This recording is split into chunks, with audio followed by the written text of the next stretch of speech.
Tu dois savoir une chose importante au sujet du système représentatif. Dans un système où l'on demande au peuple de se nommer un chef parmi plusieurs prétendants, on demande aux gens de choisir de façon restreinte. En effet, partant du principe lecteur que le véritable choix en matière de politique consiste à choisir les lois et non à choisir celui qui les fera. Il va de soi que dans l'éventualité où il n'y aurait pas d'autre alternative que de choisir son choisisseur, le choix authentique serait de pouvoir choisir le candidat de son choix en dehors de ceux que l'on nous a autorisés à élire, c'est-à-dire en dehors de toute candidature validée en amont par ce système antidémocratique. Si c'est déjà un leurre de croire qu'on a le choix en choisissant son maître et non en choisissant ses lois, c'est un double leurre de croire qu'on a le choix en choisissant son maître dans une liste prédéfinie à l'avance par des autorités en place.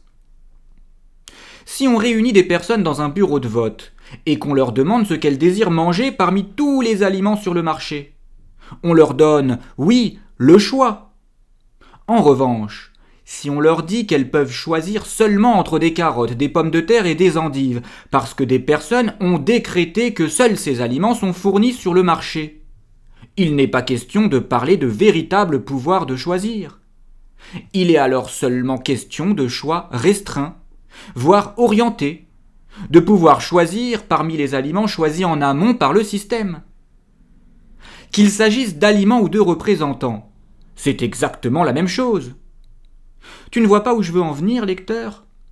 Eh bien, je vais être plus clair. Si tu désignes un chef en cuisine et que ce dernier te demande ensuite si tu veux manger des pommes de terre en purée ou sautées à la poêle, dans les deux cas, il te fera manger des patates. Eh bien, la caste dirigeante fait la même chose avec les candidats qu'elle promeut. Elle te fait croire que tu choisis, mais dans tous les cas, peu importe le candidat vainqueur, c'est elle que tu auras choisi. Cette vérité vaut pour tous les pays du monde, puisqu'il y a dans chacun d'eux des puissants qui ont un tel pouvoir financier qu'ils gagneront, via le leurre démocratique que sont les élections, quoi qu'il arrive.